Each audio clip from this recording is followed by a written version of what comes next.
All right. I'd like to welcome you to today's seminar. I'm David Plank. I'm the Executive Director of Policy Analysis for California Education.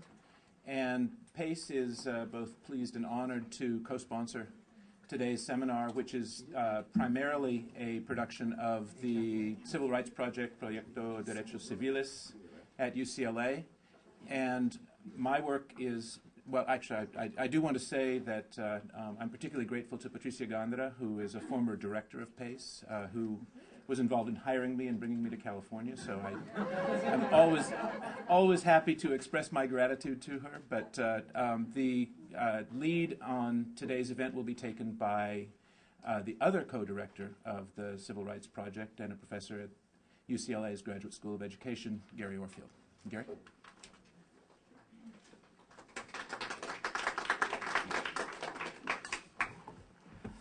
Well, it is wonderful to be with you here today and to share a series of reports and findings about the impacts of the cutbacks in California on college opportunity in the California State University system.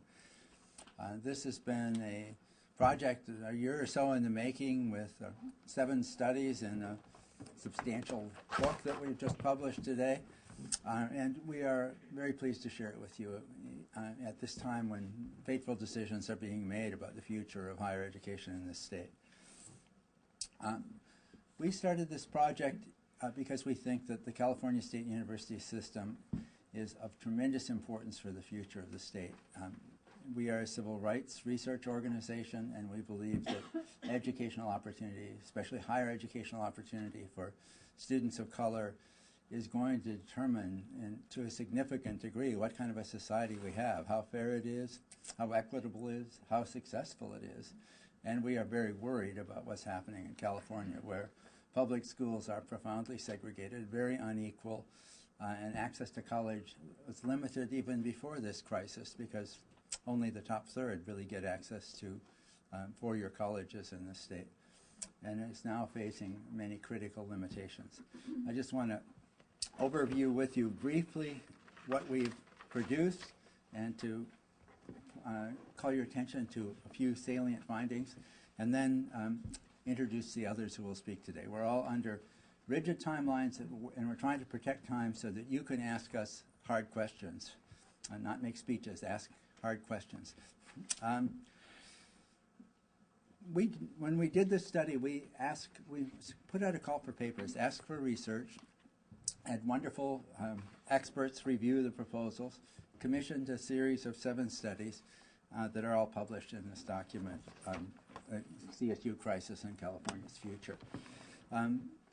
Each of the authors, of course, is responsible for their own work, but I think it all adds up to a really dismaying story about what's happening to opportunity in the state. The CSU system educates most of the African American and Latino students and Native American students in this state who get college degrees. College degrees are truly decisively important. A new report that came out yesterday in Washington, D.C. showed that those who get college degrees at the peak of this Great Recession were earning about twice as much as young adults as people without college degrees. So it changes their lives, it changes the lives of their communities, and it changes the future of the state if people acquire higher education. In the first of the studies that we published, called Squeezed from All Sides, we looked at what actually is happening to students. This was a big survey at Cal State Northridge. It went into many classes all over and we found a very sad story of families under tremendous stress and students so stressed that they didn't know which way to turn. That's why we called it Squeezed from All Sides. 10% of the families had lost their jobs. The parents had lost their jobs. 20% had had a decline in wages. 1 out of 16 had their home in foreclosure. The students were in very, very desperate situations with tuition increases coming fast and furious, inadequate aid, inability to find enough work to do, and classes disappearing, so they couldn't finish. The average student was estimating it was going to take them at least another year to finish their degree. So it was a dismal situation, and this is before the $500 million cut that's already been decided upon, or the additional $150 million that may be voted on today. And we did 2 studies of the faculty, where we looked at what's happening to faculty. People don't tend to think about faculty very seriously lots of times, but really a university is a faculty interacting with students. That's all there is. The rest is just buildings. It could be warehouses. The faculty is very stressed, and the surveys that we did and in the survey that was done by colleagues at Cal State San Francisco. The faculty's feeling that they don't have very much future. They're losing their confidence in the institutions. They're feeling overburdened with extra students. They're feeling unable to teach some basic skills like how to write and analytically, which of course is essential to future life and to future prospects. And they're very troubled by students who are overwhelmed with the fact that they can't even get into the classes. So it's a deterioration. They can't do the research. They don't feel confident. They don't feel decisions are being made fairly. And they are skeptical about the future. It is very troublesome because if you can't maintain faculty and faculty don't really have the ability to do what they need to do to teach well, your university deteriorates. There is a national market for faculty, and California's crisis, serious as it is, and all the sacrifices that they've already experienced don't immunize California from having to compete with the rest of the country for the kind of talent they need to run the universities. We did a study of the grant programs, grant and aid programs, particularly the SUG program at CSU, which is a major program in which tuition is partly redirected back to high-need students. And we found that it was a vital program, but that it was not adequate to deal with the many costs that are rising. The costs are rising many times faster than family income in California. And in fact, family income of the more disadvantaged Californians has been declining substantially even before the great crisis that we've been experiencing. So, and what we see is a rising set of barriers, inadequate resources, and as you'll hear from the next speaker, declining outreach and support for students from disadvantaged groups that are in inferior high schools that don't really have a good opportunity to know about and to access higher education unless the universities reach out for them.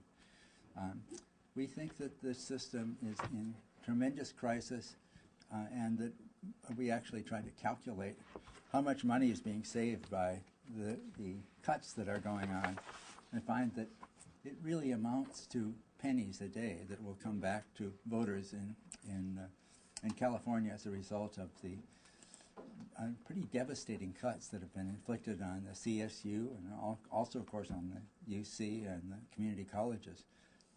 We think that this is a tremendous mistake for the future of California and a threat to future race relations and social harmony and economic development in this state.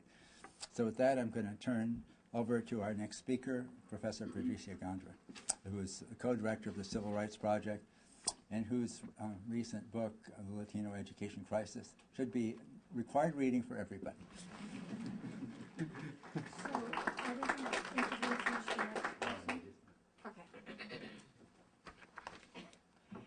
I think half the people in the room here know what a pleasure this is for me to be here, because I get a chance to see people who I've missed a lot, lots of faces that I recognize.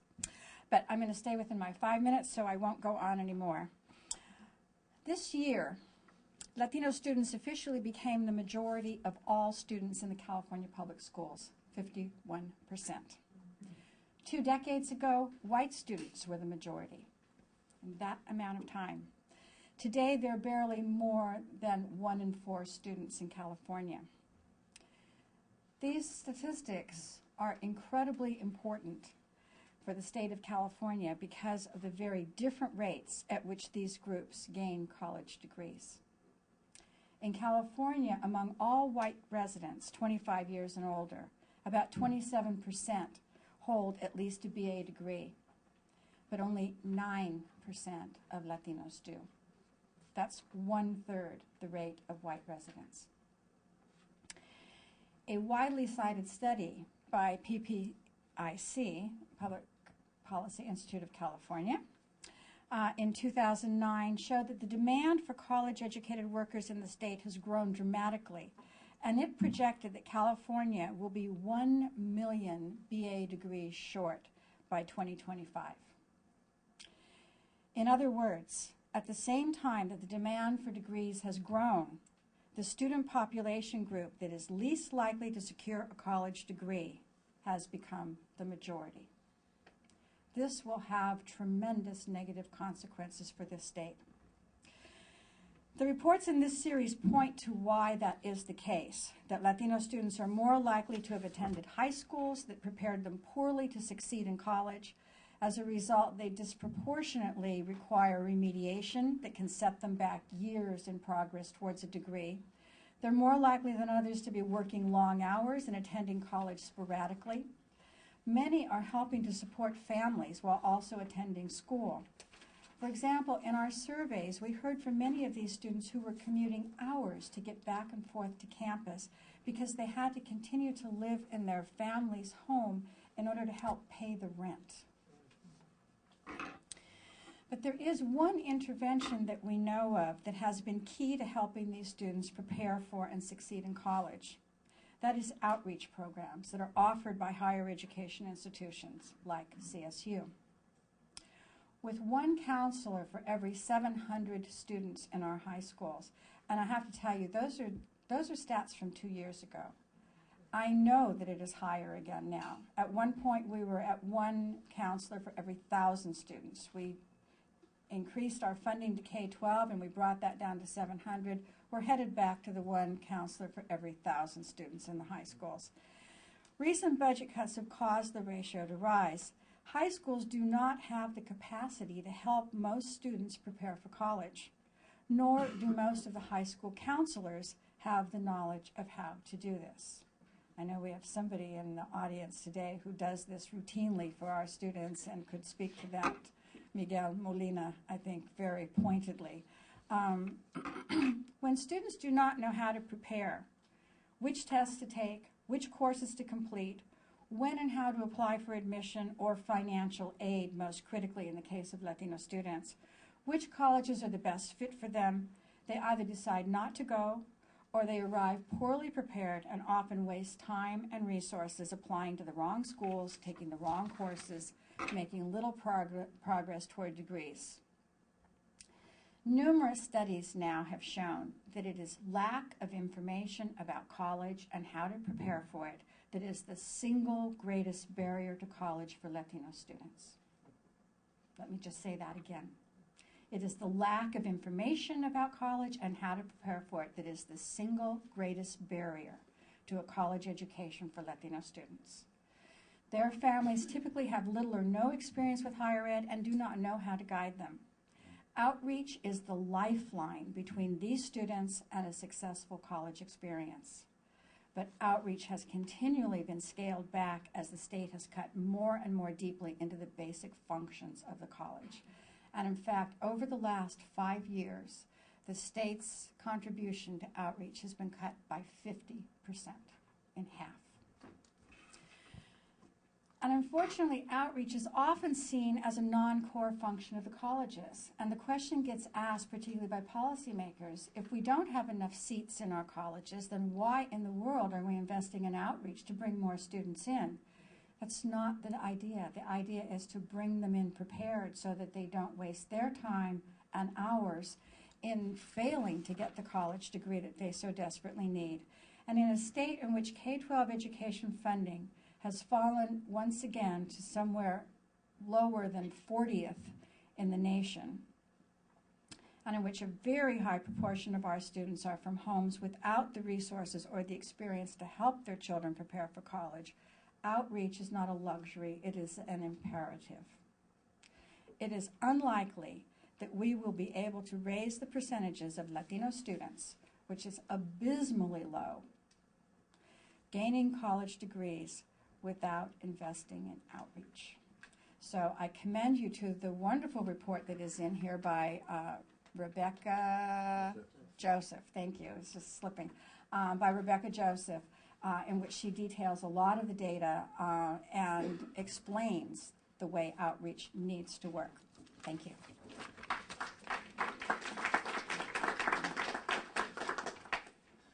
Our next speaker will be Professor Kimberly King, who's on the faculty of Cal State Los Angeles.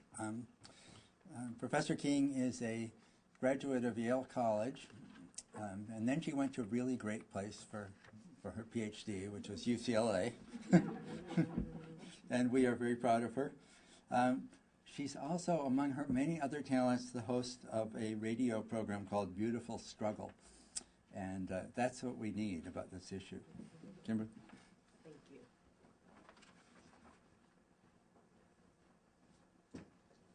I will also try to keep within my 5 to 7 minutes.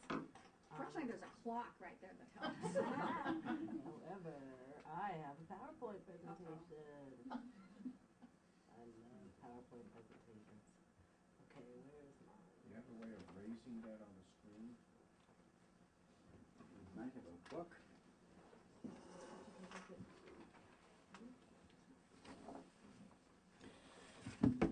So this study was done with myself and my co-authors, Steve Teixeira and Suzanne McAvoy. They are staff of the California State University system. And as Gary was mentioning at the beginning, the budget crisis is really affecting both faculty and staff, who are the ones who work directly with the students. So just wanted to briefly say, what is remediation in college? Remediation coursework is to develop college-level skills in students who are not quite ready. Many educators prefer the term developmental education, and it's provided by qualified faculty and staff in the CSU. Remediation can be seen as a social justice remedy because a lot of students, as Patricia was talking about, wouldn't be able to attend college because they're not adequately prepared if there weren't for remedial education programs. However, the CSU has recently instituted Executive Order 1048, or the Chancellor of the CSU. And this is going to establish a mandatory early start program which would require all students who test as needing remediation to participate in a summer program before they even start. If they don't participate in the summer program, they will not be allowed to enroll in the fall. Now, some people might think that's a good idea, but I want to put it in the context of the budget crisis. So as you probably realize, there's been $1 billion cut from the Cal State system, or maybe you don't realize. $1 billion cut since 2002. $500 million more are scheduled just in our recent budget, and it'll probably be more like $1 billion more unless the tax extensions happen. Student fees have gone up by 242% since 2002, and the Chancellor has planned to cut enrollment for the first time since the master plan for higher education. The Chancellor is denying admission to fully eligible Cal State students. And some of us are concerned that some of these new policies, such as early start, are really designed to control enrollment rather than to help students. So we have to find some way to cut enrollment. So some people might be relying on the merit myth, this idea that some students deserve to go to college, whereas some students who happen to be born into poor communities and go to inadequate schools, as Patricia mentioned, maybe don't deserve to go to college. Well, actually, remedial students are the majority of the Cal State students. They are 58% of all students in the California State University system. These are fully eligible students. As Gary mentioned, they're the top third of their class. They actually have B averages above a B average in high school. So these kids are not failures. However, the public school system is failing, unfortunately, to provide an adequate education. So some of the problems with the mandatory early start is that we already have in the CSU a program that remediates 80% of our students within their first year. They come in needing remediation. By the end of their first year, they're fully remediated, 80% of those. It's mandatory. It forces some students to participate in an extra program that other students would not have to participate in. It's going to go through extended education, most likely, which would mean that it would be higher cost than the regular school year. So my research question was, do new remediation policies affect students in the Cal State system, have a disparate effect on students of color and low-income students? And the research found, I'm not going to have the numbers here, but you can look at the paper, that remediation is much higher among women, students of color, and low-income students of all colors. It's higher at the campuses that serve more African American students and more Mexican American students. But of course, the number of white students who need remedial education is also large. Like I mentioned, it's 58% of all the students. But when you look at the ethnic numbers, it's really extreme. 83% of all black students in the Cal State system need remedial education. 83%. So they're going to require, with these new policies, 83% of students to enter into some special summer program where these students need to work during the summer. Most of these students are from low-income backgrounds. 74% of Mexican American students, as opposed to only 40% of white students, which is still high. It's still unacceptable. I'm going to go on from that. We also looked at the high schools that these kids come from. So the kids that are attending the schools with the highest remediation rate go to high schools with higher rates of poverty as measured by qualification for free lunch and breakfast, more African American and Latino students, more English language learners, fewer fully credentialed teachers, and lower API ranks, so lower test scores. Another thing that we found, there's a previous executive order 665 that can disenroll students who do not remediate within their first year. And we looked at the schools with the highest remediation and the lowest remediation and the different ethnic breakdowns. And we found that if there's more black students at the school, they have a higher rate of disenrollment at that school than at other schools. Also, if there's a higher need for remediation at that school, there's a higher rate of disenrollment. Now, I'm not just saying a larger number, I'm saying they're more likely, the remedial students are more likely to be kicked out if they're at those schools. So these are just some of the issues that that you can see in our paper, and we just think it's really important for the CSU to invest in these students. These are our students. These are the students of California, and we need to invest in K through 12 as well as remedial programs in the CSU.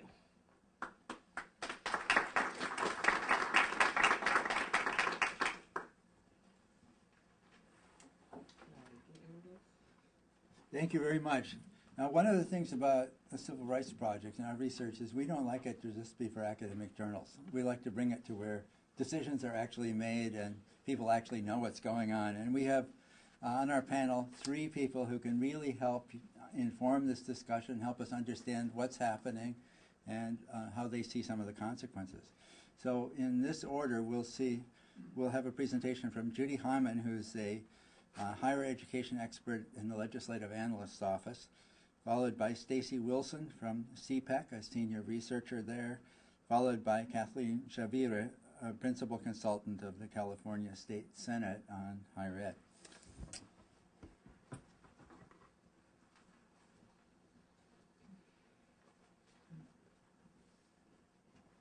Good afternoon. So there are several dimensions to access. Patricia talked about the importance of outreach and information, and Kimberly talked about the importance of preparation and remediation. And the speakers after me, I believe, will talk about the capacity of the system as a whole to accommodate demand. I'm going to focus on geographic access. Given a particular level of funding, how can the state ensure authentic access for all students who are qualified, including those who can't pick up and move to go to college? So just to set the framework a little bit, Cal State occupies a middle ground in the state's tripartite system of public higher education. The master plan assigns to each of the three segments distinct missions, which taken as a whole really cover the landscape as far as the functions of higher education. Likewise, eligibility is overlapping but well defined for each segment. The University of California admits from the top 1/8 of high school graduates. The community colleges admit all who can benefit from instruction. And falling in between, Cal State admits from the top 1/3 of high school graduates. Similarly, CSU is in the middle for price and for geographic access. A regional role for the California State University is not specifically assigned in statute, but there's evidence that this is really an underlying assumption, both of policymakers and even the CSU trustees.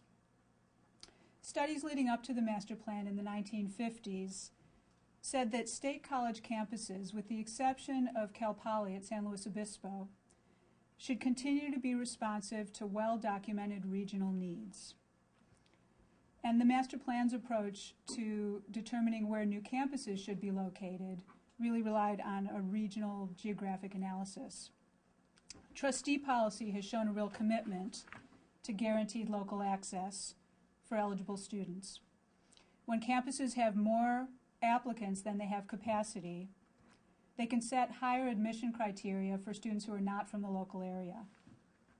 So these distinctions across the three systems have really worked well to guarantee a range of options for students, and we believe these should be preserved, and they're particularly important for maintaining access for place-bound students.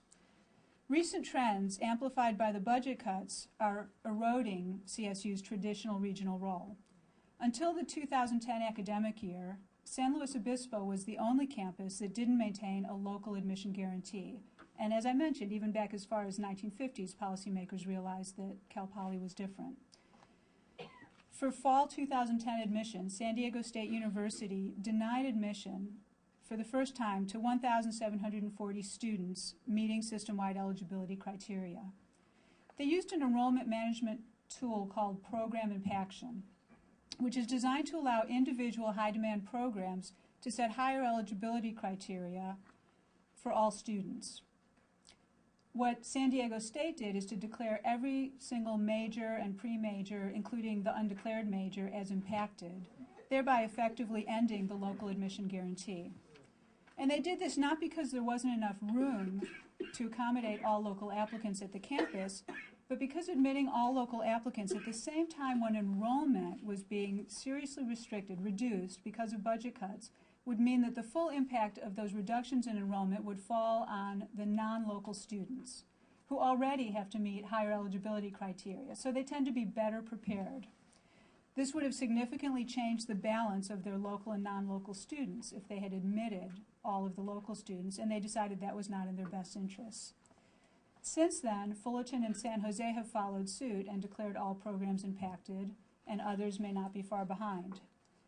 If funding were not an issue, it may not have come to this, but the underlying tension is there, and it's really just exposed by the cuts. With finite resources, institutions have to make choices about who they will admit. So what expectation does the state want to set for those choices? It's important to recognize that there are trade-offs in admission policies. Some campuses benefit from attracting highly qualified students from across the state. This raises their graduation rates and their overall reputation. Preserving the local guarantee would tip the balance toward more local students, fewer out-of-area students, and reduce their success rates. From a state perspective, that there's no compelling state interest in letting some campuses become more elite, because that would tend to just push other students to other campuses and there wouldn't be an increase in the overall state completion rates. But for an individual campus, that could make a lot of difference. A stricter local guarantee could also be considered inequitable. Minimally qualified students could be admitted to a local campus, while better qualified, sometimes far better qualified students from around the state would be denied admission to that same campus. And also, students choose colleges for different reasons, including their varying program offerings, size, amenities, reputation, other factors. And there could be situations where a student's local campus is not really the best fit for that student.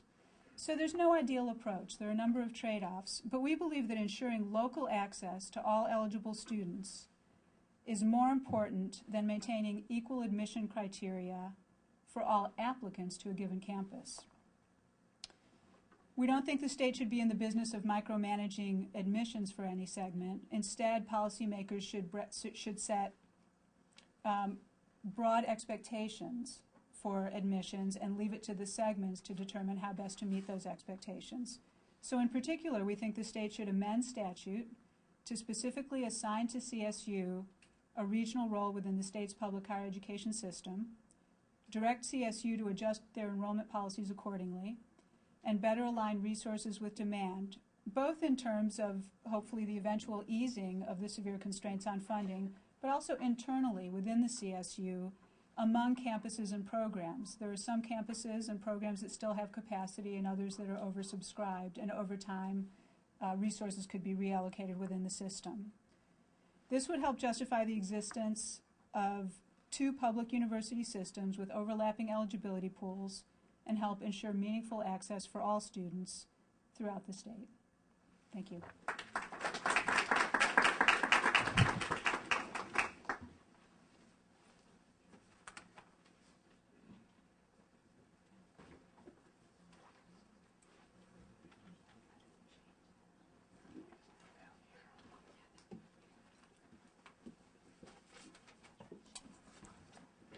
Good afternoon, everyone. My name is Stacy Wilson.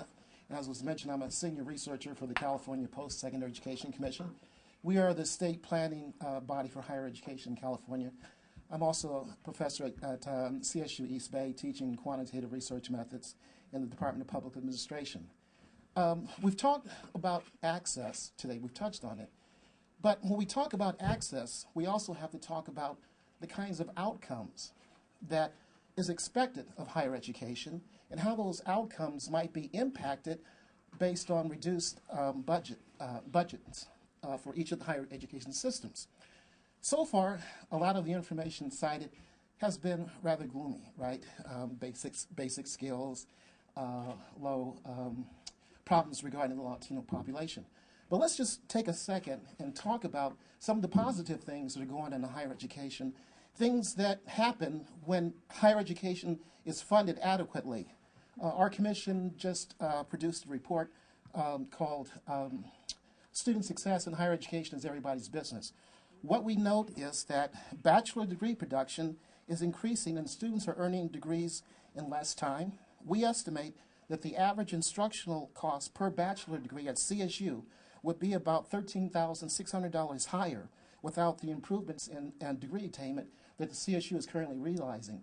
The CSU is participating in a national effort called Access to Success, where they intend to cut in half the disparity that exists in graduation rates by ethnic racial groups.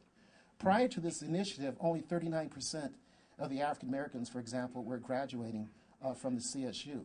That's a tremendous drain on resources. So can you imagine if the state is investing, let's say, $10,000 in instructional costs per full-time equivalent students, and you have a lot of students persisting 5 or 6 years but not graduating, then that's a tremendous cost.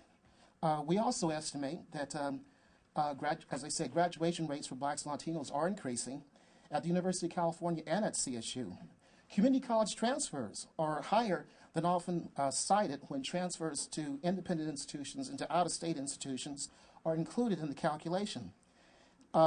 We also have found that 83% of students who transfer to UC and 73% of students who transfer to UC earn degrees. But there's a lot of work to be done, and this is not going to be accomplished if these budget cuts are implemented. Males complete degrees at lower rates than females. Between 2004 and 2009, English and math proficiency for CSU freshmen has not improved.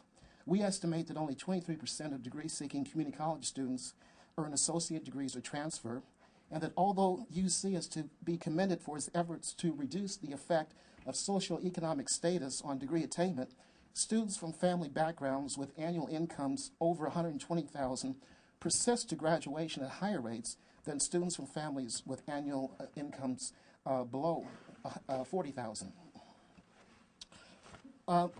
There was an excellent study done by the Survey Research Institute at UC Berkeley, and that study was sponsored by the Campaign for College Opportunity. I believe there's a representative of the campaign back there. And this was one of the few studies that systematically sought to estimate the effects of increased college going and degree completion on a range of economic and social benefits, including lifetime earnings, increased tax revenues, increased home ownership, decreases in incarceration. The authors offered empirical evidence supporting the claim that greater educational attainment and earning power will produce a windfall for state coffers due to increased revenue from income taxes and decreased spending on social services and incarceration. And let me just touch a little bit on what's at stake in terms of access. Let me touch on the CSU.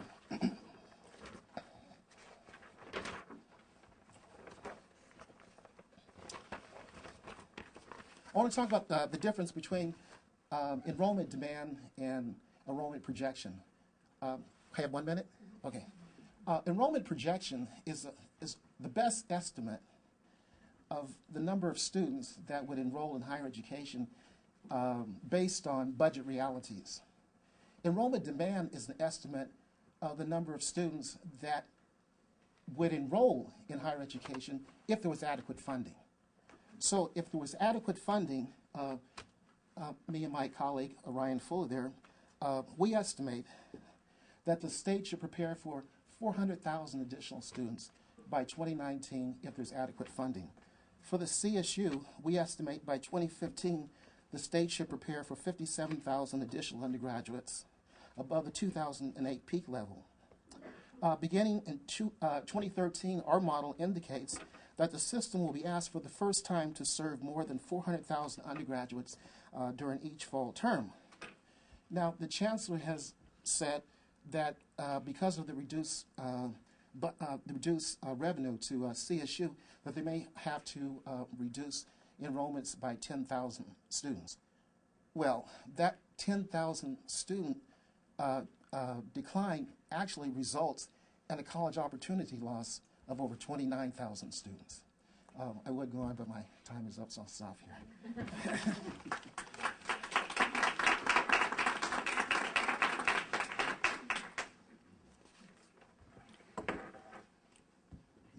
Which of these are is it this one? This one. Okay. Good afternoon. I'm Kathleen Schur. I'm a consultant on the Senate Education Committee. And my task is to speak about the politics of funding the CSU and higher ed and what it takes to effectively make the case that we're eating our seed corn and jeopardizing our future. So I think that the first thing I would say is that as we speak, there are conversations going on the floors of both houses around the budget, which is really what's controlling the vast majority of those issues that were raised by the speakers on the panel. The practical thing that has to be noted is that our Senate Ed Committee was supposed to meet this morning, and we were bumped because of the budget. So I'm going to have to leave, maybe in the middle of my comments, because we're on call. And I probably will have to depart as soon as I'm finished making my comments and be unable to respond to questions, so I apologize for that. But I think the other point I would make is that the budget does really highlight the problem. The conversations on the floor really highlight what's going on here. Our members, and actually I'm just going to give credit here, it's on both sides of the aisle. They do understand, I believe, what's being jeopardized in terms of higher ed. And we have members who are going to be supporting budget bills this morning who have said this bill does not reflect our priorities, our values, the things that we want to do.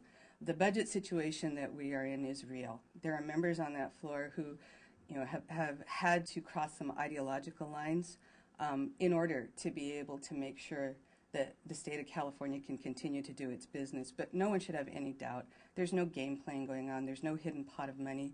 There have been cuts everywhere, and in some areas much more severely even than in higher ed. This is a really difficult time for the members. They're well aware that our future is at stake when it comes to higher ed, but they're balancing that with a whole variety of priorities and concerns that exist for the state that are legitimate. They're real. I think the other thing that I would say is, even outside of what's going on the floor, our committee process this year has been very interesting. There hasn't been a bill that's come through that doesn't create a new requirement, create new cost, try to address a problem, that the conversations haven't gone back to the budget situation and how the lack of revenues really affect the ability of the committee to advance legislation that addresses real issues. But in the context of the budget that we're working within, we can't just be putting out policy and expect that that's going to work. So I want to give all of the members of the House some credit that I know they don't get in the media. They're well aware it's a painful process for them. They do know. I think the second group, though, that we need to talk about is the public, right? Because that's the other entity for whom the case needs to be made that there is a real problem here and we're jeopardizing our future. And, you know, I don't know the answer to that. Does the public know? I think that there's been a lot of messaging that's gone out from the heads of the segments. I mean, they were very active, every single one of them, in highlighting what the impacts of the $500 million in cuts that were proposed would result in. They've been very active in getting out to their boards and in their communities and in the House, in the Senate and the Assembly, what it means if we have to go to $1 billion in cuts. They've been working really hard. I think, again, what it comes down to, as much as, you know, I've said to this group, it's real, does the public believe that it's real? I think that's the other thing, and I don't know how you get to that. That's actually messaging, marketing, political campaigning, but that's one of the pieces that's, I think, critical in making this case that we're jeopardizing our future. But let's assume that people do know. If we go on that premise and we say people do understand, so what else is at work here? I think that when you look at the mechanics of what's involved in the budget process and making decisions about how you fund, we have certain constraints that are built in. Prop 98, for example, off the top says this is what we're going to fund K-12 for. I think it's a difficult argument to make that we're going to cut that in order to make sure that we keep other areas whole. It's a tough place to start. The case could be made that, well, we need to make the case that higher ed is as important as K-12 and we should have a Prop 98 model in higher ed. We limit the discretion of the legislature to make some choices, but let's say we were to do that. The truth is that that's been tried and it's failed. The community colleges ran an initiative a couple of years ago that tried to ensure that they had a guarantee of funding similar to Prop 98, and voters just weren't willing to support that. That's one of the other challenges. I think that it's disheartening to recognize that polls that have been done recently indicate that as time goes on, public support for increased revenues, tax increases being extended, it continues to diminish. So it's fine. I just realized, I was like, that sucks, right? That's just terrible way to think about this. But that is the reality. That's the challenge. And I guess I would say to you is that I don't know that I have the answers.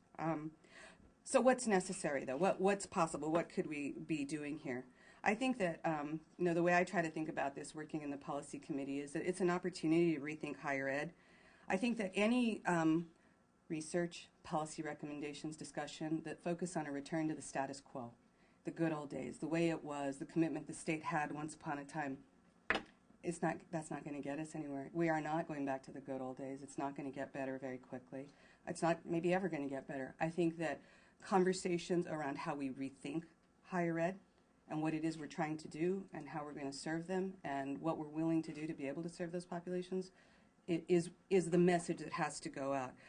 I think that we need to think about delivery. You know, a lot of the studies focused on increased class size. Is that the only way that we deliver the education that the public institutions offer? Do we have to be more creative in the way we think about getting that out there? Are there lower cost ways to do that that might still help us maintain quality? I think we need to think about shared cost. You know, we had a master plan that talked about tuition-free education. I think we need to be willing to have a conversation that maybe we're not ever going to get back there again. Maybe we really need to think about what is reasonable in terms of expecting the public to share in the cost. And finally, who are the partners in getting there? Up to this point, I think that, you know, people have wanted to focus on the public systems of higher ed. You know, community colleges, UC, CSU, they're limited. There are other players in this field. What do we need to do to encourage and ensure the quality of opportunities that might exist from other providers that are going to have to be able to absorb the overflow of capacity that can't be absorbed in the public system? So I'm going to stop there. I'm out of time. Again, I wish I had better news, but hopefully that'll stimulate some conversation. Thank you.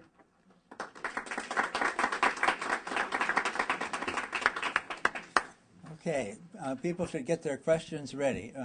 Like I said, I don't want to have speeches from people, but I would like to have questions for the panel or questions about things we didn't discuss yet.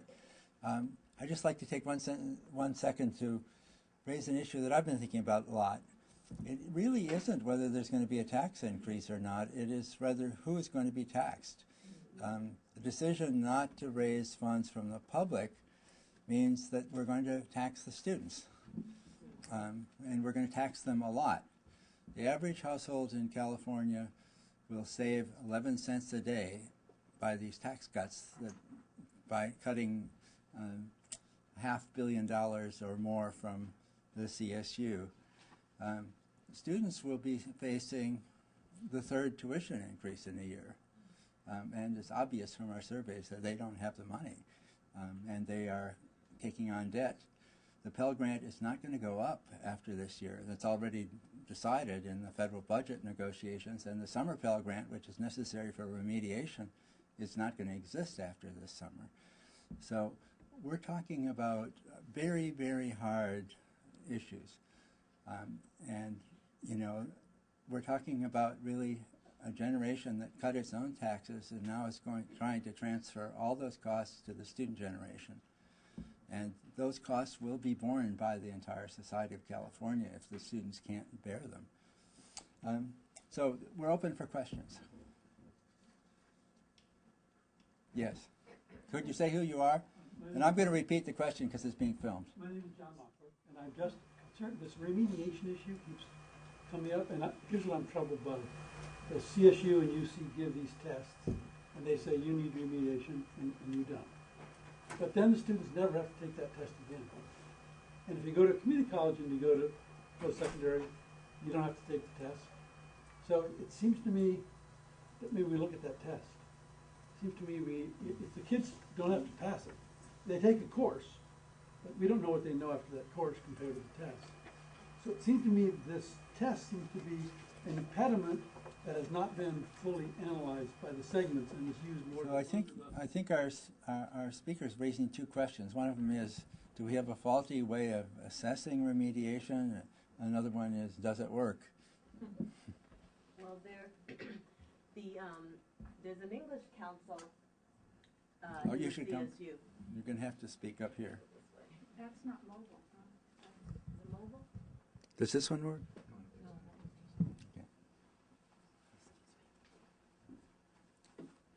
There is a English council, a council of faculty chairs of English departments in the CSU, and they agree with you. A lot of them agree that there's a lot of problems with the English placement exam. So that's something that can be looked at.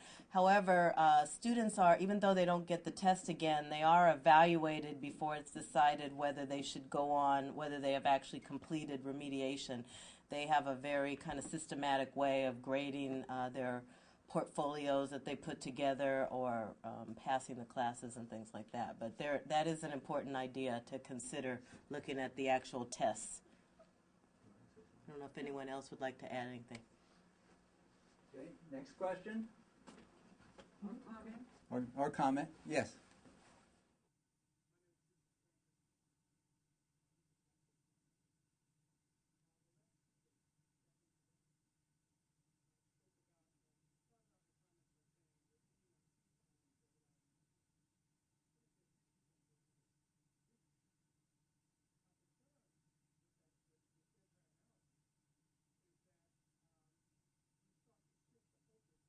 From the coin. Okay? All of a sudden now it's not human beings and people we're talking about. Now it's policy that we're talking about. And unfortunately, when people get into rooms and talk about policy, they forget human beings. So I'm concerned about shifting shared costs What does that really mean? I'm concerned about efficiencies. What does that really mean? How is that going to impact students? How is that going to impact staff and faculty, people who make the university run? See, it's one thing to sit in a room and talk about that. It's another thing to come face to face with students and have to address that, which we have to do. Kimberly, do you want to speak to this, or Patricia? Yeah, and I also have a comment. Okay. On that. Yeah, I wish that we had a microphone here. Thank you, Cecil. I wanted to say thank you to that, because actually when we were putting these reports together, one of the things that we were really trying to do was bring the voice of the students into here. And you'll see that in most of the reports that there is voice of the students. And it's painful.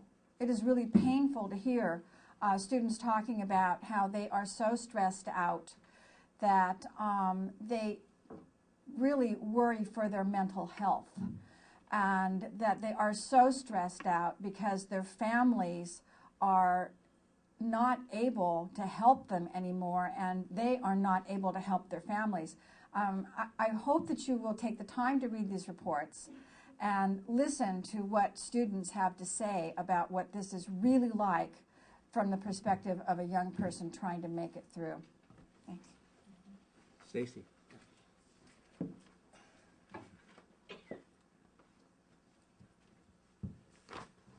Let me just touch on some efficiencies because your question had to do with efficiencies.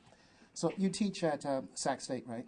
And as a college professor, you know then that the CSU and Sacramento in particular is at its physical capacity. Would you agree? Which is why we have they have off-campus centers and other ways of trying to accommodate learning when the capacity is constant. So what are some of the efficiencies that perhaps Kathleen was alluding to? Well, when higher educations are constructing we can't build our way out of this. So why don't we adopt a policy of shared facility use? There's vacant spaces. There may be vacant spaces at the community colleges. And so if Sac State is at capacity, then maybe some of those courses could be taught at a local community colleges. Is the system doing everything it can to increase technology-mediated instruction? Are we doing everything we can to increase evening and weekend course offerings? And then let's talk about instructional practices that help students realize their educational aspirations more quickly. So as a professor, you would know then, I'll say that I know that some practices enhance students completing their degrees more rapidly, such as student engagement, discovery, time on task, self-paced learning. All of these things we can talk about in an efficiency model that frees up resources. Thank you. I think we'll all just sort of crowd around here.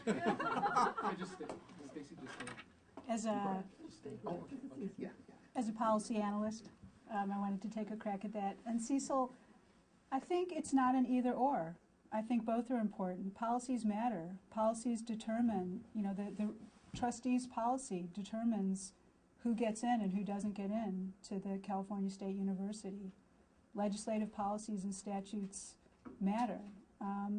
So it's important that when legislators, trustees, regents are making those policy decisions, that they understand the human impact, and that's, I think that's why the Civil Rights Project contribution with this book is very important, because it bridges that distance between the impact on individual students and the policies.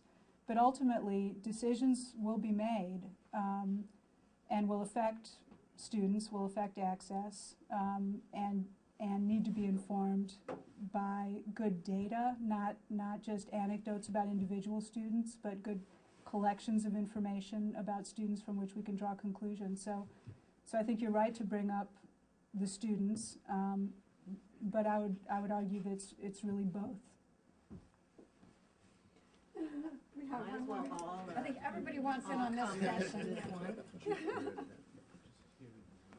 We're all going to get to know each other. One policy or one example of what Cecil's talking about is something that Stacy mentioned, this access to success. We call it the graduation initiative in the CSU. And just like Early Start, it sounds really great. It sounds beautiful. Oh, graduation initiative. But then as a policy, it sounds good. But when you look at how they're implementing it, some of the policies and the actual effects, it's a little disconcerting. So it's going to affect quality. For example, they're talking about cutting out GE classes.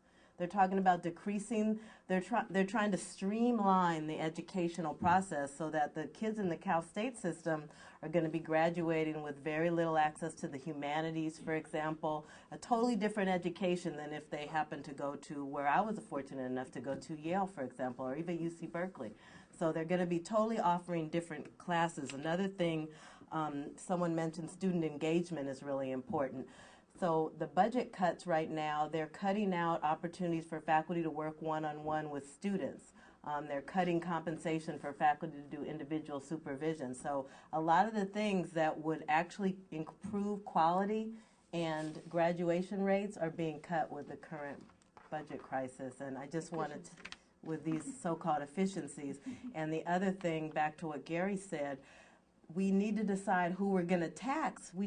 There's not enough funding. They're right. There's not enough funding in the state or in the CSU. And so California is still the wealthiest state in this wealthy country. And it's really unacceptable that we're cutting education the way we are. Yes, in the back, over to the, yes. Kravitz, and I'm at Sacramento City College. Rhonda Rios Kravitz, and I'm at Sacramento City College, but for 17 years I was at Sac State, so I have both experiences. And I'm going to talk about access. You know, the community colleges have 2.7 million students. The CSU is 400,000, the UC is 200,000. And the master plan may have been visionary when it was created and said we have access for all, but I think if you look at it the long term, it extremely disadvantaged students of color and those from low income. The community colleges have kept students of color and low-income students really from not being able to transfer into the CSUs and UCs. And now when we see budgets getting tighter, the CSU students who can't get their GE and can't pay for their GE come into the community colleges. Those students have extraordinary knowledge about how to obtain college degrees, how to go to college, how to get classes. And they displace our students. They displace the low-income students who have not had an opportunity to know how to go to college, who come on the last day that they can register at all, or the first day of classes to register when everything is full. And so now what we have is really this very difficult, tough. And so when you talk about how do we make efficiencies, when you're saying, you know, these students are going to come into my community colleges, and who are you displacing? You're really displacing those who most are disadvantaged. And we talk about 1 million students short in 2025, and 9% of Latinos not, you know, only having a BA, and that's going to get less and less because we see the predominant number of Chicano Latino students who can't even get in. So for me, the question, as Kimberly says, and you have talked about, is looking at, we cannot talk about efficiencies or policies unless we talk about taxes. We are seeing the haves gaining more and more and more, and that space between the have-nots and the haves increases. Your speech got me so moved that I knocked over the microphone. But I think we cannot have these discussions unless we have the discussion side by side with taxes. So let me just pose this to the panel. Maybe you need to recap it. The question was, as we squeeze all three sectors of higher education in California, and most of the students start out in the community colleges, we're actually seeing not only tremendous pressure on the community college system, but students from the CSU moving down to the community colleges because of the financial burdens and displacing other students in that system and making it even more difficult for the more disadvantaged students to get in, to get their classes, to get able to transfer. And that's where most of the Latino students, African American students in the state are caught and don't make that transition. What can we do about that? Are we cascading down from different level to different level, ultimately into online, private, low graduation rate, operations like the Secretary of Education is trying to shut down? Is that the way we're going? Or what should we do about it? And how do we think about this in a global sense? That's all you guys need to solve.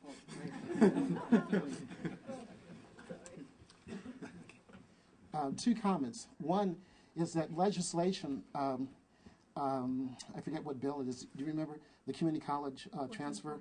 1440. So now community colleges have a transfer degree program. So if students complete that, they're guaranteed, well, they're supposed to be guaranteed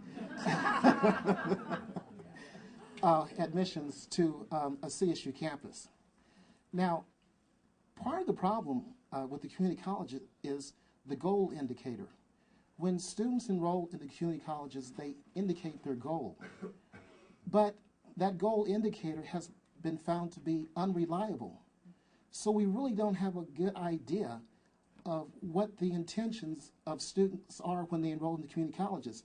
Different reports, including ours, suggest that only 37% of the community college students either transfer or earn a degree or certificate. We have Willard Hum here from the community colleges, who is from the Office of Institutional Research. But clearly, if we're going to make a difference, the question, I don't want to sound elitist, but if only 37% of these students are obtaining their degree, we need to talk seriously about that so that perhaps we have to go to a system of monitoring students so that if they're not on track, then there's an early warning system in place.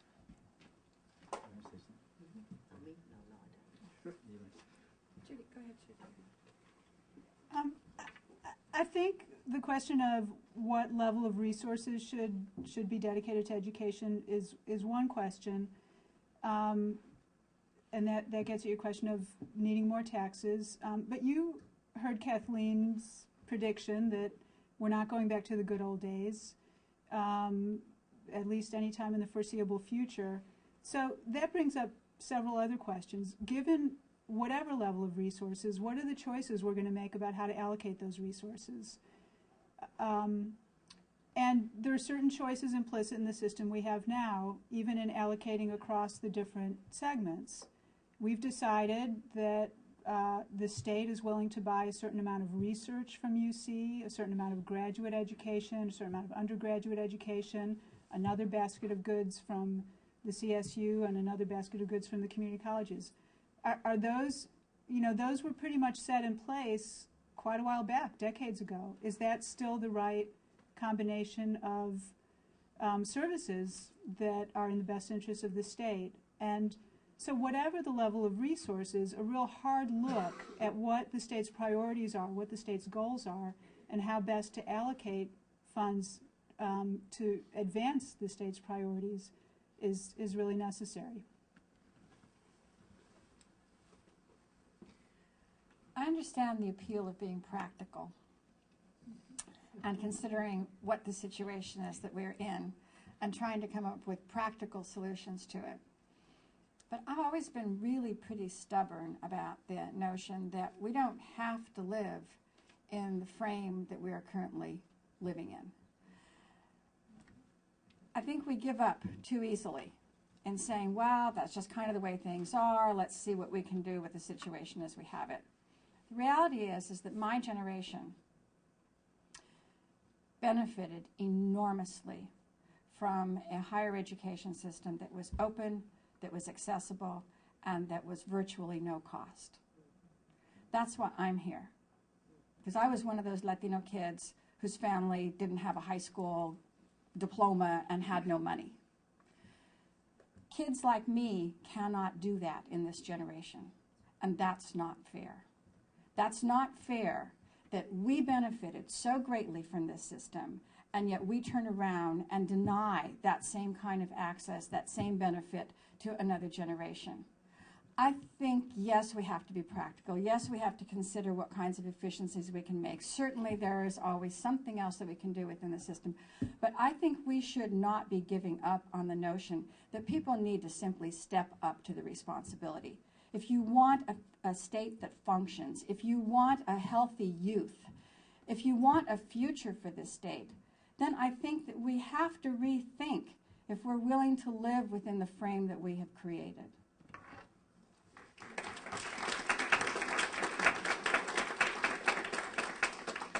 We are in an extraordinary situation where we have a minority preventing even the right of the voters to act on whether or not they would like to give resources to have a future for young people in the state. They're not even going to be permitted to give their decision about that, and that's a pretty extraordinary situation. We're unique in the country in terms of the minority veto that we have in our budget process. Whether or not those of us who are concerned about educational opportunity at all levels have to be concerned about this fundamental structure, this underlying structure of minority dictatorship or a veto of opportunity for everyone. It's a very serious issue, I believe. Let's take, yes. Kevin Weir, CSU, Sacramento. Sacramento is well represented among those vocal today, I guess. I'm a professor of sociology, and sociologists, we like to take a step back and look at the bigger picture sometimes. We're not alone as a discipline in that regard, but I wanted to do that for a moment. I see the mandatory early start program and the graduation initiative as actually shaking hands really well, right? Because if you want to increase the graduation rates of underrepresented minorities, it seems like what the mandatory early start program is doing is actually keeping them out in the first place, right? Thereby increasing not the numbers, but the overall rate, right? So it seems, pardon me for being cynical, but it seems like this is going on. And I heard people talking about student voice. Where's the student voice and the humanity in the policy?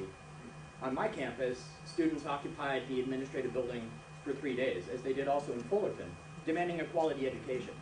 Their voices were essentially ignored, both by the administrations, by the statewide administration, and by the legislators downtown. So even when they do speak up, their voices are ignored. And then the other thing that I see going on here, as Patricia sort of alluded to, it seems to me, and this is really the crux of the issue, it seems to me that we have decision makers downtown, and it's frustrating that the representative for the Senate called for a conversation and then left the room so we can't engage in a conversation. But it seems to me that her bosses in the Senate and their colleagues in the Assembly are closing the door on an opportunity that they availed themselves of, and are closing that door for the next generations to come along. And that seems to me the question. Yeah, that seems to me the crux of the problem, right? The question of who do we tax, the people of California or the students? The crisis that we're dealing with was caused by the Wall Street bankers and the predatory mortgage lenders, right? And they seem to be doing fine. So this really seems like an attack on the working people and the people of color of California who are being asked to pay that. Right? Instead of, so the question, who do we tax? Well, we tax the people who are doing just fine, thank you. Right? So my question is, how do we advance that policy that holds these folks downtown accountable to tax the appropriate people and to keep the door of opportunity open? How do we actually do that? Oh, that was Kathleen's job. That's why she had to leave.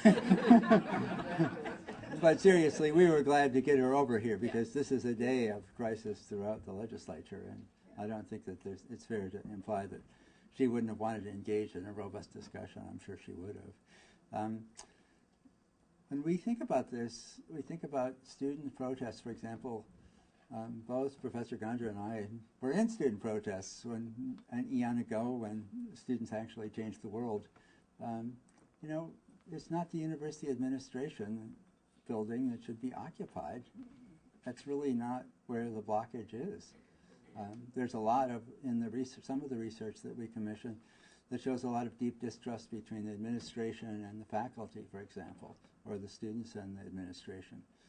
But the administration's caught in this bind from the state government, and the state government's caught in the bind from all of the propositions that have been enacted that have disempowered state government in really profound ways and taken away its revenue sources.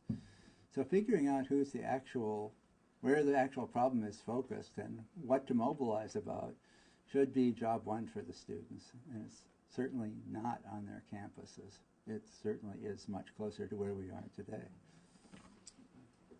I will just add that related to mobilization. So on March 4th, I guess it was last year, March 4th, not this year, but the year before, there was a huge mobilization throughout the state of California and several other states also.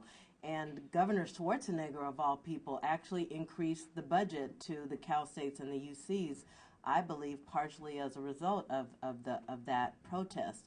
So I think what Kathleen did say that I totally agree with is that the public has to get more involved, because the as someone else mentioned, I think as who said the thing about a minority is holding back the vote. Gary said that. So there has to be more revenue. There are, as Kevin mentioned, there are people in the state who really can afford it. It's not going to hurt them to pay a little bit more taxes. So how do we do that? We have to mobilize the public to really, really put the pressure on the legislature so that the legislature knows that they are doing what the public wants. I'm not sure exactly how to do it, but students are moving. Faculty and other staff unions are working together and are trying to move about it. I wanted to also quickly address what Kevin mentioned about mandatory early start. I am concerned that it is going to push out these students who are so-called remedial students, who are the majority of the students in the CSU, because it's a special summer program that they're going to have to pay for. And these students are from the poorest communities. They really need to be working during the summer. A lot of them are just going to make the decision to go to the community college instead, and we see the really low rates of transfer from the community college to a 4-year. So I am concerned that that is part of the strategy behind early start.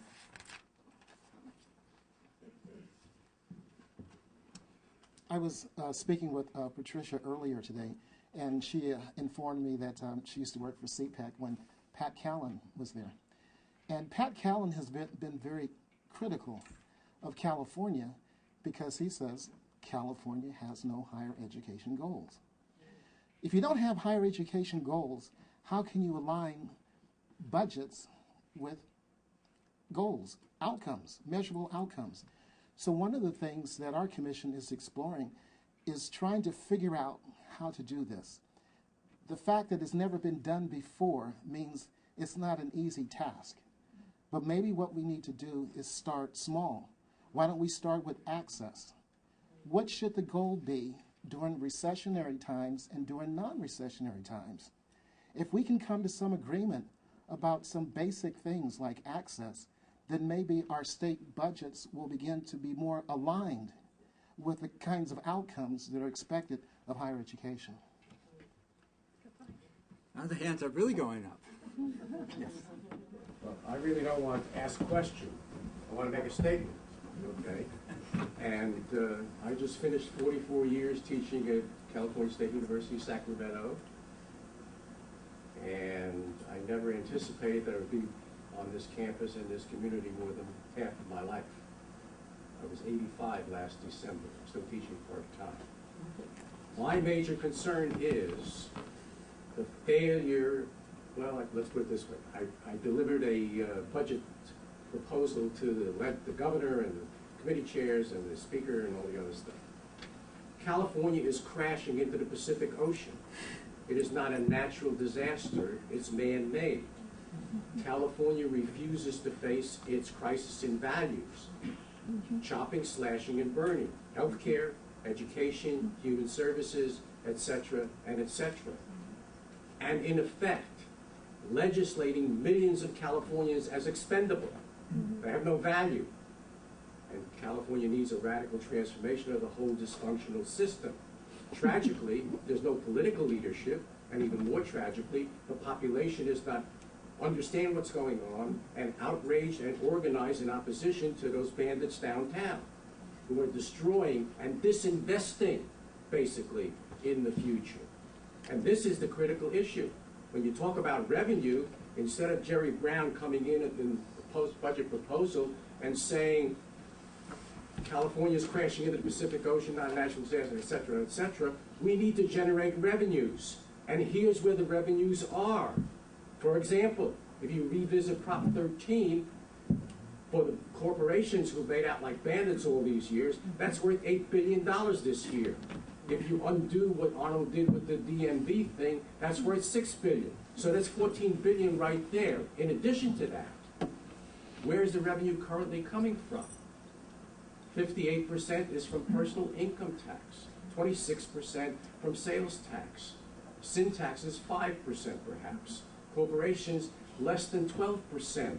And 50% of California corporations pay no taxes. There's been a major fraud perpetrated on the American people and Californians. And that is the trickle-down theory of economics, which is like peeing down on the working people, okay? Because basically, we're going to have to turn it into a question pretty soon. Or rapid. There's no question. I told you I'm making a statement. Okay. I'm going to turn it into a question. Based on my years of experience and wisdom, and having lived through the Great Depression and everything since, okay? The question then is, the theory has been that the trickle-down theory, where you lower taxes for business and corporations, they're going to invest. Sure, they're investing. They're investing in jobs overseas in low-wage countries, not here. If you are interested in research and data and all the other stuff, where the hell is the evidence that they have in fact invested? They have not. They've ripped off the system. Yep. You know, Thank you very much. Thank you. I think the question that's the I'm issue going to. that really needs to be addressed about the unfair, privileged tax codes that benefit the. I'm going to have to ask you to wind up here. I think the observation really is that I'd like to have people react to is, are we really confronting a technical crisis or a fundamental moral crisis? Is it really about inability to support higher education in California, or is it about unwillingness or inability to understand it? Does anybody want to speak to that? I think you might have audience Okay. members who want to. Go ahead, in the back. Rebecca. Senator Lonnie Hancock's office. And actually, I wanted to just mention that last year, the Prop 25 did provide for a simple majority budget. But 2 items later on the ballot was the requirement that any fees or any other increased revenues would still require a 2/3 vote. And in fact, for the first time, fees would have to have a 2/3 vote. So the same public that finally gave us the ability to return to a simple majority budget took away the ability of the legislature to provide any additional fees. And so all of the budget items that you're seeing voted on right now that may include some extensions, some changes in how we're taxed are all simple majority, and we still can't get the last 2 votes on either house of the Republicans. Back in the corner. Yeah, I think I'm Sheila Tully and I teach at San Francisco State, and I think the question that we need to ask the public and our politicians are, what do you really want to do with young people of color? Do you want to send them to prison for the rest of their lives? We can't afford to do that either. Look at what we're spending on incarceration, and we know that when we look at reading levels in 3rd and 4th grade, those are the predictors of how many prisons we are going to need. And I think, and I say this in PTA meetings all the time with my kids, that let's stop the charade. Let's just close down the schools and just send kids directly to prison, because that is what we're doing. Thank you. Yes. I'm David Murphy. I'm with the California Latino Superintendent Association. And as I've been musing about the questions you've been posing with us, interesting the data about what percentage of taxes are paid. But I wonder whether or not UC's faculty senate or the equivalent at CSU have been looking at the possibility of redistributing the human capital they have called students. There are about 30,000 in different campuses, more in some perhaps. And so I don't know whether that conversation has been engaged wherein maybe a requirement in many different courses would be research to action. So they take the research and they are required as part of the course to do a field project in their local area trying to test out the research But I'm imagining for those who are interested in Latino or people of color's lack of achievement, that that's a huge amount of human capital that could be potentially used in a way that would be exciting to students, be relevant to research. But I'm imagining professors have already talked about that. So I'm asking the question, has the UC Faculty Senate engaged in that discussion? I have not heard of a discussion in the faculty about creating required courses of that sort, but some of us do have courses like that. I'm thinking of projects within a variety of courses. Yes. Required. David, we had maybe this is a model for California, but we had an interesting experience recently. We've been working in Arizona too. The Civil Rights Project travels the nation looking for problems, right? There's no shortage. And we had a problem in Arizona where the English learners are simply being boxed up and put into a segregated setting in which they cannot either learn the content or can they learn English because they're just being all set together with other kids who don't speak English. And we had no funds to investigate this or provide any data for the court that was weighing, is this legal? One of the professors from University of Arizona said, I know the solution. I teach survey research methods. I'm going to stick all my students in a car and drive them across Arizona, and they're going to go from school to school and district to district getting survey data from teachers about how effective they think this is. And so I think that's a wonderful example of using that human capital, and they produced some amazing data that didn't exist before that. So I think we need to be thinking more along the lines that you're thinking very creatively, David. And that data is being used by the Federal Office for Civil Rights in Arizona now. Yes. I have 3 questions. On the fee question, the students are the most taxed people if you look at the fee thing. So, and the way the law is written, that fee is not a subject to the legislative process. But if it were, what would happen to that fee increase compared to other fee increases? That's question number 1. Question number 2 is, do you have an assessment of the tax policy, current tax policies, and the current tax policy, the civil rights implications of those policies? And is there some parallel between how the policies have changed and matching the change in population in California? That's 2. And 3, do you have any assessment of the distribution of Pell Grants to private institutions versus public institutions in California? And has there been a shift in that distribution of grants? This is a doctoral exam. Judy just got some. I can address a couple of pieces of that. There's been more growth in Pell Grants in private colleges, just as there's been more growth in enrollment in private colleges, but I can't give you the numbers off the top of my head. On the fee policy question, you're right that student fees are not subject to legislative approval, except at the community colleges. But there have been some attempts to put in place fee policies that would put some serious restrictions. In fact, there's a bill right now in the Education Committee on the Assembly side, or it may have moved on from there, that sets some time frames for advance notice for fees to be approved that would result in about a year's notice before fees could go up. It requires a lot of backup and justification, et cetera.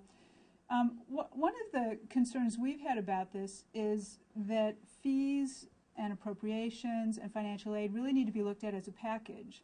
There's a real danger that if the state made a decision just on fee policy itself and said, cannot raise those fees, can't do it, but at the same time is cutting budgets and not raising financial aid, realistically, what are the institutions supposed to do? So we would certainly suggest that if the legislature gets involved in being more directive around fee policy, that it do so in the context of appropriations and financial aid, and look at the whole financing of higher education as a whole. my only comment is that regarding this is that instead of using the term fee, we should be talking about tuition, right? We do now. Because when the master plan was created, it was created with the assumption that students would pay only a small portion of the cost of education. So we talked about student fees, but now for the first time, tuition. Students are paying more in tuition, I believe, than the state is funding in terms of instructional marginal cost. Is that correct? I believe that's correct. If you look at it at UC. It's about 50. It's about 50-50 right now, yes. I think one of the things that's happened across the country in the last couple of decades has been a tacit decision not to tax older people and to indirectly tax young people, and to not take any blame for it by shifting the responsibility out of the legislatures into the governing boards of the higher education institutions. This happened in many places, and it means that you basically appear not to be taxing anybody, and you tax a vulnerable, disorganized group that doesn't really have the ability to protect its own situation. And I think it is a very sad development. It is intergenerational betrayal of young people in this society, are being denied what we were offered, what previous generations were offered, because we want to keep our taxes low. And this is something we really ought to be having a large debate over, because people aren't putting together these things. The UCs, some of the UCs can actually figure a way out of this by becoming like the University of Michigan or the University of Virginia, just getting a lot of out-of-state and foreign students, charging them out-of-state tuition, getting more grants, taking a number of strategic actions.